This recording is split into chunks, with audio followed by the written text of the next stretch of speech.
jërëjëf honorable ñu ngi jox kàddu gi Abdoulaye Tall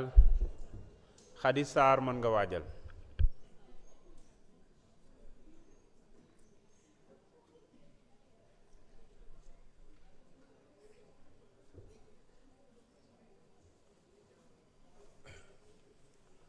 Merci beaucoup, Monsieur le Président, Monsieur le ministre des Finances, Monsieur le ministre en charge des relations avec les institutions, chers collaborateurs des ministres, Monsieur le ministre du Budget, maa ngi lay nuyu di la sant, chers collègues, maa ngi nuyu ñëpp, di nuyu les services de l'Assemblée nationale. Monsieur le ministre, danga may tàmbale di la baalu àq di la jéggalu tamit parce que gannaaw ba ñu yàlla wàccee nattu bi ci sa njaboot. waroon naa bokk si njëkk a woote jaale la même su ma fa teewul waaye xat-xatu jamono moo tax mais maa ngi la koy jàll di la masawu di ñaan sunu doom ji fi wàññeeku yàlla na màggee aljana ñaan yàlla tamit may ko teeru ko ak yërmande waaye ginnaawam tamit yàlla nekk leer si yow nekk leer si sa njaboot. Monsieur le ministre, ku wax débat d'orientation budgétaire il faut que Sénégalais yi comprendre ne dañuy waxtaanee li ñu war a nattal Sénégal at mi wala ñetti at yi si kanam. ñu ni dépense bi fan lañ koy dugal kon ku wax loolu rek xam ni Sénégal moom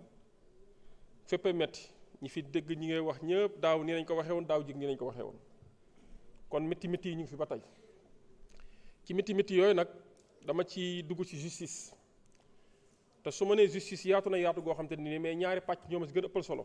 bu njëkk bi mooy administration pénitentiaire ku ko xam-xam ni booy xool régime en place bilan am bu ñu koy apprécier kaso yi lañ njëkk a xool naka nañ nattee woon ak yelleefu doomu aadama yi ci biir kaso yi ak naka nañuy traité nit ñi ci biir kaso yi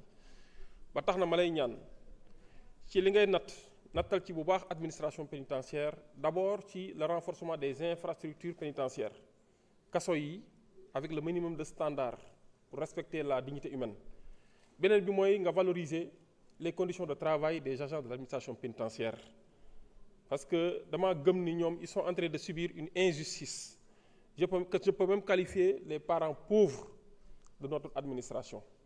moo tax ma bëgg ngeen gëstu leen bu baax en termes statutaires mais en termes également d'avantages aligner leen seen collègues ak seen naataangandoo yi nga xam ne ñu ngi ci yeneen corps militaires yi ak paramilitaires yi. justice juridiction yi budget yi ñu leen di voteel dafa tuuti dama jël exemple tribunal de grande instance de Mbour très sincèrement voici un tribunal dans lequel les procureurs les juges les greffiers le personnel judiciaire ku ci nekk mu ngi décarcassé wu des fois di génn ses moyens propres pour faire avancer le service public pour faire fonctionner la justice moo tax ma bëgg daal nga gën a gestu leen te su ma nee ñoom kese maa ngi lim ñeneen ñëpp maanaam yeneen juridiction yëpp boo mënee renforcer davantage seen budget pour qualité bi ñu bëgg ci justice ci travail judiciaire pour qualité boobu mu nekk loo xamante ni nii lu ñu koy nattable mais lu ñu teg loxo la. te tamit justice boo nekk kër goo xam ne képp ku fay dugg day jàq te dañoo bëgg képp ku fay génn day nekk quelqu'un de rassuré kon dama bëgg nga accompagner leen bu baax a baax gën leen a gëstu fi may jeexalee monsieur le ministre mooy hôpital bu Mbour. voici un hôpital plus malade que les malades monsieur le ministre hôpital bi moo gën a feebar ñi feebar di fa ñëw dem na bañ benn instant sax est-ce que tëjul ko gën ñu koy tijji nit ñi yaakaar ne bu ñu demee dañuy faju te bu ñu fa demee lañ fay fekk maar day taani bëgg naa ci booy nga nattal bu baax hôpital boobu ne serait-ce que pour permettre que waa Mbour am fu ñu fajoo d'autant plus que hôpital bi li mu polarisé c'est tout le département de Mbour bari na sax ñuy jógee Fatick di ñëw ci département bi alors que boo ñëwee service d'urgence bi rek boo fa duggee da nga koy seexlu rawatina ak ñu ne lañ lay service interne yi raison pour laquelle maa ngi lay demander boo mënee wax ak sa ministre de la santé ñu gën a gestu hôpital bu Mbour parce que waa Mbour soxla nañ ko chaque jour il y a des menaces de grève des menaces de dysfonctionnement et d'arrêt du travail te loolu ça n'honore pas la santé ça n'honore pas le département de Mbour maa ngi bëgg ngeen ñaan ngeen gën a gestu hôpital boobu asalaamaaleykum wa rahmatullahi wa barakatuh. Merci beaucoup. Honorable Khady Sarr, vous avez la parole. Oumar Sy se prépare.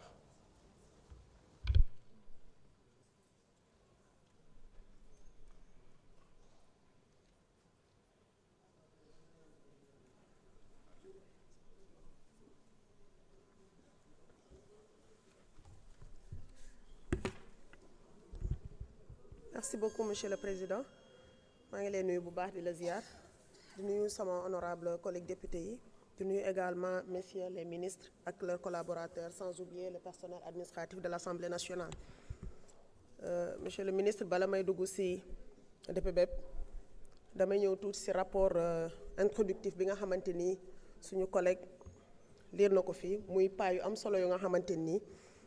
def nañ ko. damay wax ne ce rapport n'est pas un simple compte-rendu, c'est un document fondateur, un outil de pilotage qui permet d'évaluer la situation actuelle, de déceler les problèmes et de formuler des recommandations. Il met en lumière 3 points essentiels, des messages clés, avec un renforcement du contrôle parlementaire et une évaluation des politiques publiques basées sur des auditions inédites de tous les ministères, mais également des taux d'exécution budgétaire qui laissent à désirer, sans compter les secteurs prioritaires clairement identifiés que sont la santé et l'éducation. Mais également, on a pu déceler qu'il y a eu des dépenses d'investissement qui sont encore à la traîne. Parmi ces points clés, on peut rapidement ramasser donc les forces et les faiblesses, sans oublier les perspectives en vue. Monsieur le ministre, ci li nga xamante ni moom mooy la trajectoire budgétaire bi feeñ gis nañu ne 2025 ak tamit 2026 wala premier trimestre 2026 on a pu constater des efforts sur la bonne gestion des dépenses publiques avec bien entendu donc un déficit budgétaire en baisse et un apurement de la dette surtout ci li nga xamante ni mooy BTP. loolu bu ma ko waxee dafa am lu tax parce que durant cette période ñëw nga fi ñëwaat fi ànd ak le premier ministre avec votre équipe ma ko ci félicité bu baax a baax. Le Premier ministre avec vous, vous avez consenti des efforts substantiels pour que ñu yegsi ci li nga xamante ni moom mooy résultat yooyu. donc bu ma ñëwee ci li nga xamante ni moom mooy document de programmation budgétaire économique pluriannuel du budget 2027, donc on voit que c'est basé sur la transformation et que vous avez identifié des axes prioritaires, des secteurs prioritaires, mën nañ ci citer santé ak éducation. Seulement, je suis désolée de constater que certaines recettes tirées de l'exploitation des hydrocarbures sont allouées à d'autres secteurs autres que la santé, alors que, en mon sens, la santé doit être un secteur d'investissement prioritaire, en ce sens que, en ce qui concerne l'exploitation des hydrocarbures, on sait qu'elle constitue un impact fort, en tout cas un impact négatif sur la santé des populations. Donc j'aurais souhaité, Monsieur le ministre, que les recettes qui sont tirées de l'exploitation des hydrocarbures soient effectivement allouées à la santé, notamment sur la lutte des maladies chroniques non transmissibles. Monsieur le ministre, bu ñu waxee orientation des recettes dañuy wax ne tamit le département de Rufisque dafa soxla ces recettes tirées de l'exploitation des hydrocarbures.